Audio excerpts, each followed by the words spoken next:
Musa, that please ask one at a time. What we said earlier, first microphone, then second, then third, then fourth.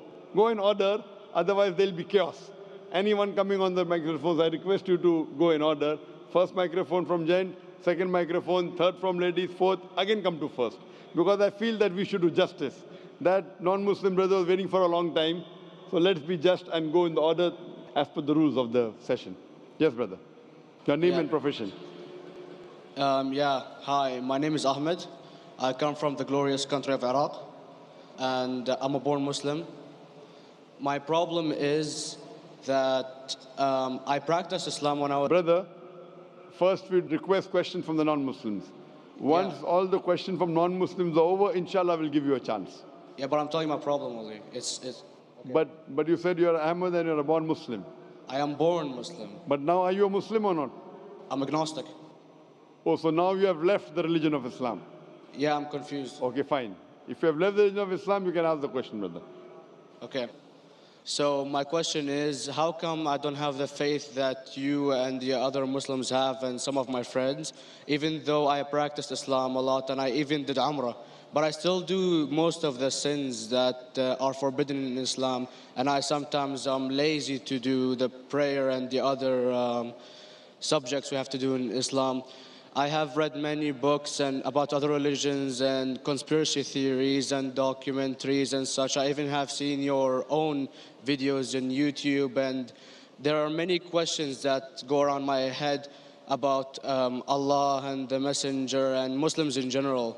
And basically the most important question is, you said in one of your debates or questions that Allah is the creator and He's uncreated.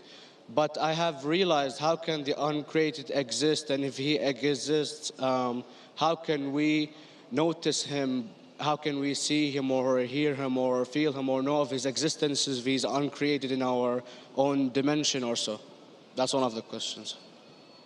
Brother Ahmed said that he is a born Muslim. He comes from Iraq. He read the Quran, he read the books, but he commits many sins. He believes maybe sometimes he's agnostic and he's lazy for praying. Brother, before I answer your main question, if you do sins and if you're lazy for praying, that does not make you a non-Muslim. As long as you believe that praying is fard, sometimes you miss, it's a sin. It's a major sin that you sometimes don't pray, but that doesn't make you a non-Muslim. If you say praying is not required, then you're doing kufr. But if sometimes you do sin, sometimes minor sin, sometimes major sin, it is haram, it's forbidden, but that does not throw you outside the fold of Islam. There are sometimes waswasa of the shaitan asking you, you're a Muslim, but this is wrong in Islam, this is wrong. And it does deviate the person's mind. At that time, maybe your iman may be low. But these things should not make you consider that you're non-Muslim.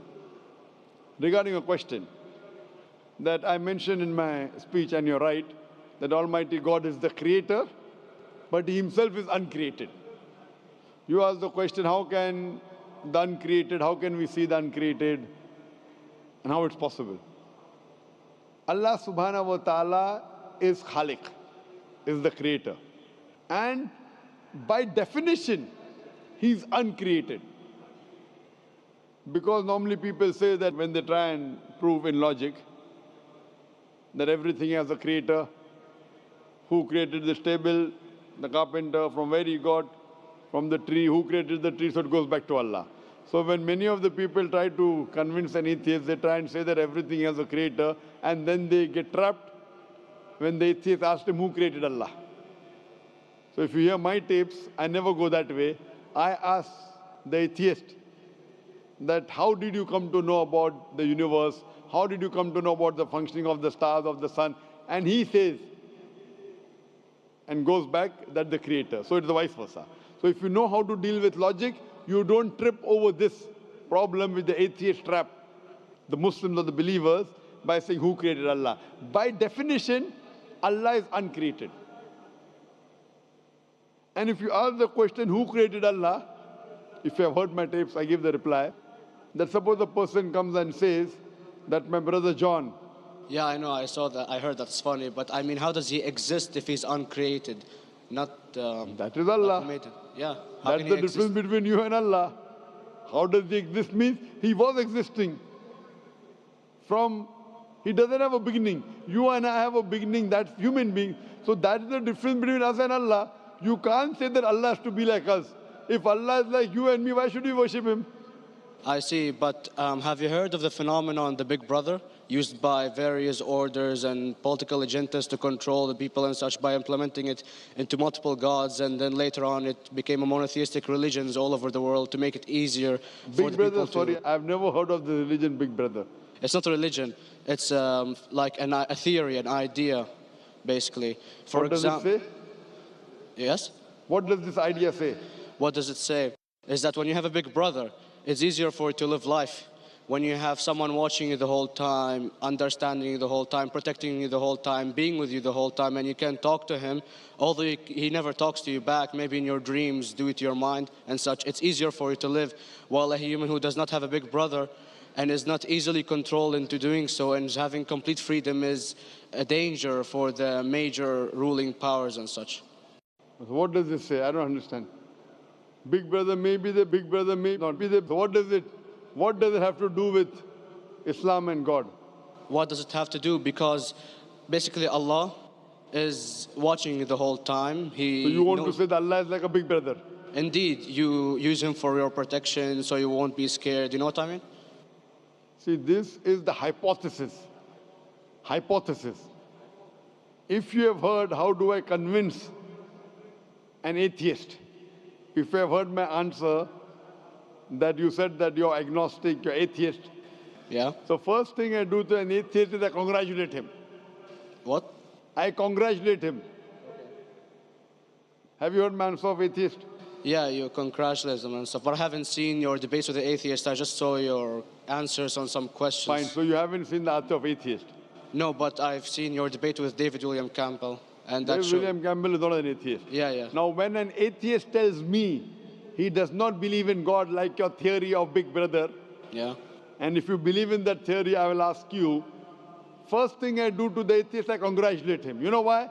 Yeah, because they think and they don't follow what their parent does and such stuff like that. No. I congratulate him because he is not doing blind belief. The other people are doing blind belief. He is a Christian because father is a Christian. He is a Hindu because father is a Hindu. Most of the Muslims are Muslim because father is a Muslim. He is thinking. He says there is no God. He has said the first part of the Islamic Shahada, La ilaha. The reason I congratulate him is because he has said the first part of the Islamic Shahada, Islamic creed, La ilaha. The only thing I have to do is illallah, which I shall do inshallah. So if you have heard my answer, an atheist becomes an atheist because he believes in science, he believes in logic. Or I ask him that if an equipment is bought in front of him, which no one in the world has ever seen, and if the question is asked that who will be the first person who will be able to tell you the mechanism of this new equipment, what is the answer? Of course, he's going to tell you the producer or the maker of this equipment. Creator, producer, maker. So when we ask him questions that how did this universe come to existence, he will talk about the Big Bang. This what we're going to talk is already mentioned in the Quran 1400 years ago in Surah Anbiya chapter number 21 verse number 30. Avalam yaral lazina kafaru anna samawati wal arda kanat ratkum fataqnahuma. Do not the unbelievers see that the heavens and the earth were joined together and we clove them asunder. This what you came to know 50 years back is mentioned in the Quran 1400 years ago. Who could have mentioned that? Well, in various civilizations in like 2000 or 5000 BC before Islam came or Christianity itself, there was various civilizations that are good in astronomy and they know more about our solar system than we do now, sadly. Brother, your knowledge of science is little, not in-depth. I do agree. There are certain things which were known as hypotheses. For example, we came to know, we were proved that the earth was spherical in 1577. I know that in 6th century BC, there were Pythagoreans who believed that the earth was spherical. But the same Pythagoreans who believed the earth was spherical also believed that the earth was the center of the universe, which is wrong. You show me one civilization which believes 100% what the Quran has mentioned. I challenge you. What you say, so do you mean to say there was a person who said, okay, this civilization, out of 100 things, these 2 things are right. Out of 100 things, these 5 things are right. Out of this 100, and picked and chose. Who can do that? No one besides the Creator. Even if you know that there were 10 different civilizations, hundreds of civilizations, there is not a single civilization that you know in the past which knew 100% of science what we know today. So where is your logic? Where is your theory? I do know that certain things were hypotheses, which were proved later on. But there is not a single civilization which knows everything what is mentioned in the Quran. So the answer goes back to the original question, who could have collected this in the Quran? Someone 1400 years back, could he do and say, okay, out of these 100 things, these 3 are right. Out of these 100 things, these 2 are right. Out of this, it's not possible. Mathematically, it's not possible. Well, you never gave the idea of extraterrestrials or so. I mean, knowledge is power. And brother, I'm asking you a simple question. We are not come here to have a debate. Yeah. I'm asking you a question. Point out a single civilization. You're asking something else. Yeah. We are not here to discuss. You can come in the room and discuss. You ask a question, I'm giving you the answer. You gave about old civilization. I told you you're right. But out of 100 things, 98 they were wrong. So I'm asking you, who could have mentioned this in the Quran? You're talking something else now.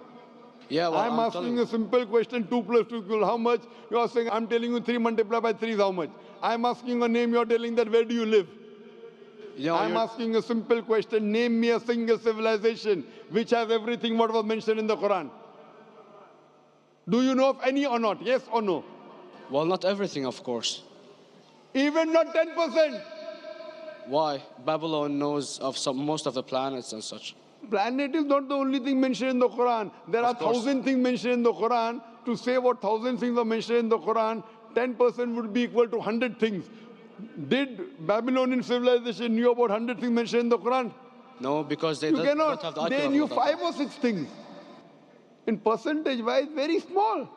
So, of course. Who can be the author of the Quran besides the Creator to know what is right, what is wrong? Today, science has established the hypothesis mentioned by Babylonian so many centuries back is today proven. So these were hypotheses in the past, which out of them many have been rejected, some have been accepted. So to collect all which is 100% correct has to be from the Creator and no one else. Hope that answers the question. Yeah. Do we have a non-Muslim on the brother's mic on the right-hand side? Yeah, brother, one.